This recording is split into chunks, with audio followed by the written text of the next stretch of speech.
and welcome to Veterans Council Veterans Podcast. This is a special podcast. I know normally you guys used to seeing us on podcasts on Monday at 6:30, but this is a special one because I want to make sure to get the word out on an event that's going on.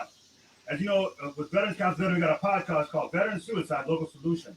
One of the things we love to do is we love to sit there and identify resources that are out there, people out there who are doing things for veteran suicide, be it prevention, awareness, or post-pension. And I have the great opportunity to sit there and actually have a guest that's actually doing something that's like really incredible, something I couldn't do. And I would appreciate that but he's doing it not for his own self-aggrandizement, but he's doing it because he's trying to bring awareness. And God knows we need awareness when it comes to veteran suicide, especially during this time with COVID-19, where everybody's kind of shuttered in place, self-isolating, or government isolating, whatever. And so we don't even know who out there is really needing our help right now because we're all self-isolating. So I give it to my next upcoming guest because he's actually going to go out there on it's going to between the 1st of August and the 2nd of August to ruck for 66 miles so he can bring awareness to veteran suicide. And I really appreciate it. So no further ado, I want to bring on our guest, Chad Lennon. How you doing, Chad? Hi, thank you for having me today. Oh, it's great. It's great getting together and seeing people out there who are trying to do things for our veterans and their families. And you're doing something that's kind of extraordinary because you're actually going to sit there and do a lot of work here. Before we go into that, what you're going to do, tell us a little bit about yourself so we know who is Chad Lennon. Sure. So I'm a major in the Marine Corps Reserves. I was active duty for a few years and been a reservist for a while now. My civilian job is I'm the director of the Veterans and Service Members Rights Clinic at Toro Law Center, where we help veterans with a number of legal issues. Our primary clientele are those who are homeless or at risk of homeless, but we never turn a veteran away. Suffolk County, where I live in New York, is unique because we have the highest population of veterans in New York State, and according to some studies, as high as number 2 in the country. We have a lot of great programs: the Veterans Treatment Court and Criminal Court, a Veterans Docket and Traffic Court, the Veterans Pod in the jails. So it's a very good network that's out there. We need to do a little bit more work to get us all connected, I think most communities do with their veteran organizations. But I'm also involved with a number of charities, including the Walk4Valor Act of Valor Foundation, the Semper Fi Fund, the Veteran Suicide Awareness and Remembrance Flag. I'm part of Merging Vets and Players and working with Mission 22. So I'm very much involved. It's a passion of mine to be involved and help out my fellow brothers and sisters in the service and those who have separated from the service. I appreciate that. And this is any veteran, so it's not just post 9/11 veterans. Because most of the stuff I see coming out of DC is post 9/11. This is for any veteran who needs service, be it homeless, whatever, for something. Yes. Oh, great. You have a lot. And did you say you were a lawyer? I am, yes. So I got a friend of mine, Carlos Garcia. He's part of Veterans Council Veteran, and he's got a PhD in psychology. And now I got another Marine who's a lawyer. I don't know what's going on.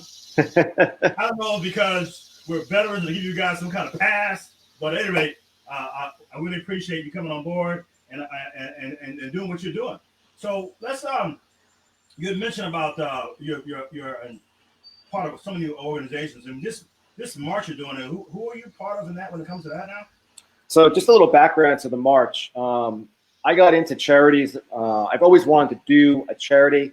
I didn't have the time or the knowledge to start my own, so I wanted to get involved with some. And I got involved a little bit with the Walk4Valor Act of Valor Award Foundation about a year and a half ago.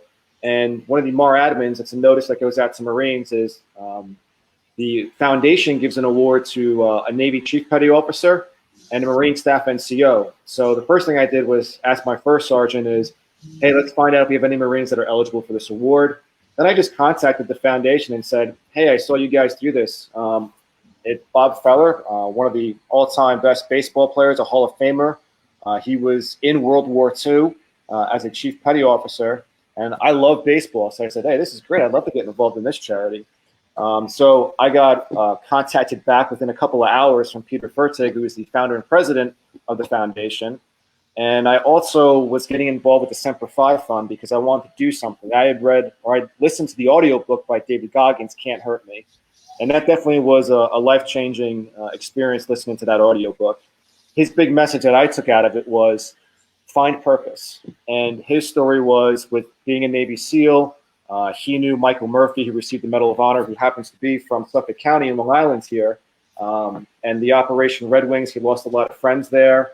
And when he came back from his deployment, he went out and started doing all these different races for the Special Operator Warriors Foundation. So I wanted to do something similar, and I was looking for a great charity. I was introduced to Simplify Fund by one of my buddies.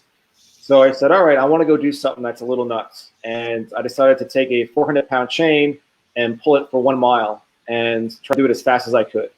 I ended up setting a world record by doing that in 63 minutes and 18 seconds, and I raised like $6,000 for the Simplify Fund. So I said, all right, here we are the next year. What can I do now? Maybe a 600-pound chain or something. And I had a daughter, my second child, in February, and I was like, I'm not going to be able to train like I need to do to pull this chain. So let's do something else this year, which actually kind of worked out because of the pandemic. Gyms are shut down and everything. So I'm going for a run one day, and I'm like, hey, I just want to maybe I'll just walk Long Island or something like that. So long story short, it turned out, let's do an easier route where people know where I'm going, which is Route 25A. It's a major road that goes from Queens, right where you come over from Manhattan, all the way out to Suffolk County, going through Nassau County. And the entire route is 73 miles. So I went out with my wife and kids one day for a car ride, did a little route recon, and found out that part of it is on an expressway, which, can't get on the expressway. It won't be safe for myself or anyone else that would have been participating. So we started at City Fields, which was perfect because the Walk4Valor Active Valor Foundation involves baseball. So we're going to go from City Fields and walk Route 25A all the way to Grumman Memorial Park in Calverton where it ends, which is 66 miles. And I said, anyone that wants to go with me, I'm going to carry 22 pounds for the 22 a day. I'm going to carry the American flag and the Veterans Suicide Awareness and Remembrance flag. And this is all to bring awareness and understanding of the veteran suicide epidemic that's been going on for years. And I said, anyone wants to join me? You can do the whole hike, you can do part of it. I'll carry anything for 1 mile. I just ask that you donate to the cause. And this developed into the Walk4Valor Active Valor Foundation Award Foundation, the Veteran Suicide Awareness Remembrance Flag, the Simplify Fund, Merging Vets and Players, and Project 9 Line, all working together to do this. And we have 12 people doing the entire hike. We have 16 checkpoints with sponsors throughout, which was tremendous. And we have a number of people that are going to meet us at different checkpoints to either say hello to us or join us for part of the hike. And I think what's really great from this, I never thought this was going to turn into what it has. One of the great things I think that we've done here is, I don't think it's any more a question of we need to create help for veterans with services and organizations. I think there's plenty out there, and there's great ones out there. But from my experience, there are veterans who don't have one single issue. It's usually multiple issues.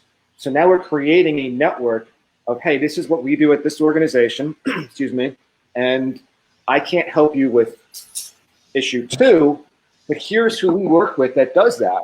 So now we're creating more help, because one of the biggest issues is veterans not finding services, which I think leads to the 22 a day.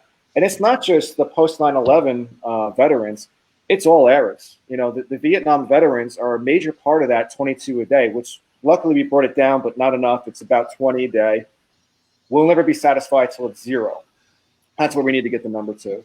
But having more services, having that network out there, we're all united together, where it's not, hey, this is our foundation, this is all we do, we don't care about anyone else. No, we need to connect. We need to bring us all together, because this really is a grassroots movement. The VA has a very bad name for itself within the veteran community, so let's take it upon ourselves to help each other. Call on me, brother, and I'll be there for you. Anyone that's out there that has issues, you're not alone. It's not just those who have taken their own life. We have the families that are left behind. We have survivors of suicide attempts out there. So imagine this number being bigger. It really could be, because we have a lot of folks that have survived. We have a lot of folks who've written letters, who have had the thoughts, who've almost taken action. And maybe just something like this, I hope, can make a difference, because it's just saying, hey, you're not alone out there. There are services out here. We care for you. Just call upon us and we'll be there. Yeah, I totally agree with you about it. One thing I had to unlearn, because, in the military, and I grew up in the military, my dad's in the military and everything else, is that it's about team. Yes. Right? and basically they strip your individuality and they put on team when you go in the military. The problem is that when we come out, no one strips out that and puts back the individual. And that so part of the answer you just said is that we have to start working together instead of being a single-minded thing. So I totally agree with you on that. You mentioned something, and one thing we really focus on in veterans, scouts, and veterans families. So you mentioned you had what? Can you tell about your family again, and how did they feel about you doing this event? Well, I have a wife and 2 kids, and my wife's actually joining us for the entire hike. Oh, so her grandfather is a World War II veteran from the Pacific. Unfortunately, he's no longer with us, but that was a big part of her life, was her grandfather. And I have a son who's 2.5 and a daughter who's about 6 months now. And yeah, we're going to have some family and friends watch them while we do this hike for 24 hours. And hopefully they can come out and we can carry them for a little bit. Give your wife a shout out, man. Don't take that stuff for granted. Give her a shout out. What's her name? Oh, yeah. Dr. Denny Lennon. She's got a doctorate. She's a great scientist. She currently works at Johns Hopkins. She's been published. She also does some mixed martial arts. So she's awesome. She's watching our daughter right now with our 2 dogs while I'm here. Yeah, well, she sounds incredible, man. Maybe she should be on a podcast too. But I think family is very important. Yeah, because they're also part of that link that keeps us connected. So hopefully you take pictures and send us. I'll tell you what, we'll come back when you get finished on this. We'll take some videos, pictures, whatever. We'll try to come back and we'll see. Have like a post thing.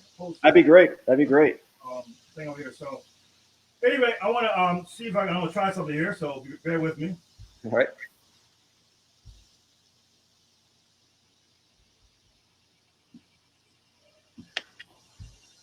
Nope, that ain't working. I'm trying to put that flyer up, and it's just putting it between us. It's okay to cover my face, but we can't cover your face. Fine, go ahead. I'll keep working on stuff like that. So, what are the dates again? So on Saturday, August 1st, this Saturday, we're going to be meeting at Citi Field on the northeast corner by McFadden's, and we'll be departing at 9:30 in the morning. We're going to head north, and we'll hit Route 25A and head east the entire way. And on Sunday, August 2nd at 10 a.m., we'll be arriving at Grumman Memorial Park in Calverton. We have 16 checkpoints throughout that route, and we have different sponsors for those checkpoints, and that's where family and friends can meet us. That's where we're going to stop to say hello and just take care of our feet and hydrate up. Yeah, good. I'm good. It's great to hear that. Any kind of difficulties with this COVID-19? Because your governor's kind of tough. So any kind of problems with this? So we have a permit. We got a permit to get no more than 50 people at the end point, and we're just walking. So we're not congregating in one area and sitting there. There's 12 folks for the entire hike.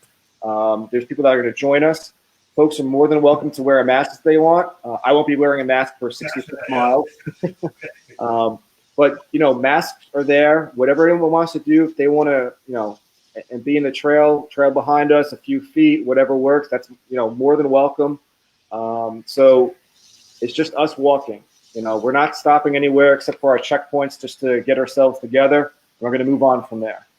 Because what we're doing is we're continuing on.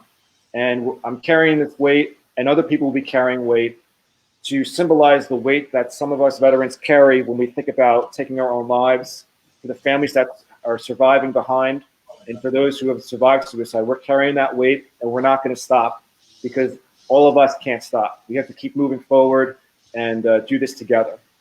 Well, I really appreciate you and what you're doing for us. And unfortunately, I won't be out there, or I'll be out there. If I was out there, you have to carry like another 200 pounds. I got you. But good luck. Take some pictures, take some little videos, and so again, this is sponsor is Active Valor Awards. It's activevaloraward.org. Okay. And the Veteran Suicide Awareness and Remembrance flag is also the SAR flag, and you can find it at sarflag.com. You can find vetsandplayers.org, and then just look up Semper Fi Fund and Project 9 Line, and that's where you can find the 5 charities that are involved in this event. And what we're hoping to do is we're looking at planning this for an annual event where we'll do 22 miles in multiple locations. We do ask that those that want to participate go ahead and do something virtual with the number 22, 2.2 miles, 22 push-ups, 22 squats, whatever works for you. And next year we can do this in multiple locations and bring this message to all different communities of, hey, we're united together. The number is 22 that we recognize, but we're not going to be satisfied until that is 0. Thank you. It's great that you're in this fight with us, brother. We need people like you and your family when it comes to this. So, anything else? So, you have anything else before we go? There's just one story I like to tell when it comes to surviving and continuing on and going through dark times. I think most of us know the story of Achilles.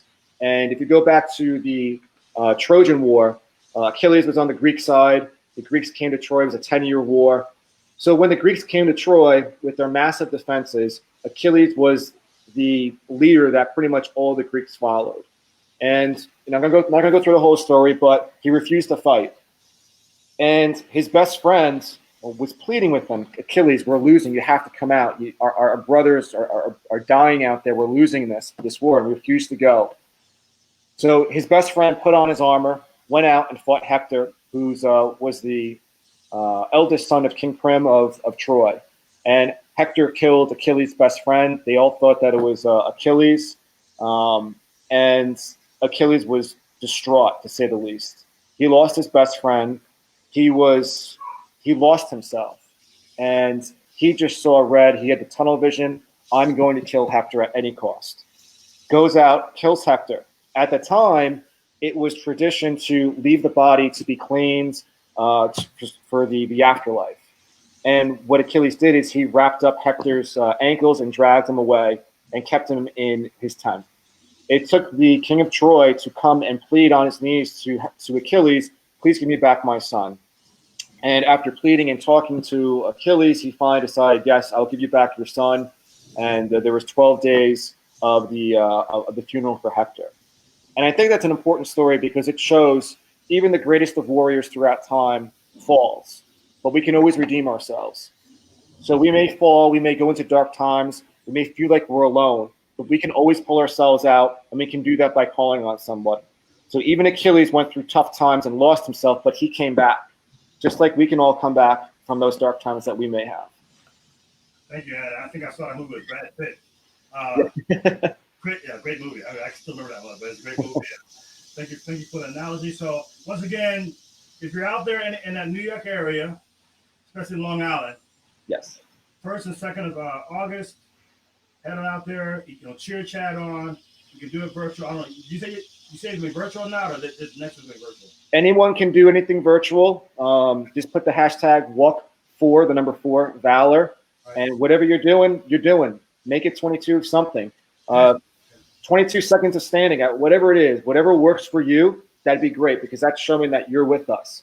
Right. And next year is when we want to do a 22-mile hike in multiple locations throughout the country. So we're going to be working on that to bring to multiple locations next year. Yeah, let me know. I'm in the Tampa area. I know a lot of people in Tampa, so let me know if you want to do it as well. Great, definitely will. Thank you. Great having you on board. I'm excited what you're going to do on the 1st and 2nd of August. I'm with you in spirit, and I wish you luck. Thank you very much. Thank you for having me.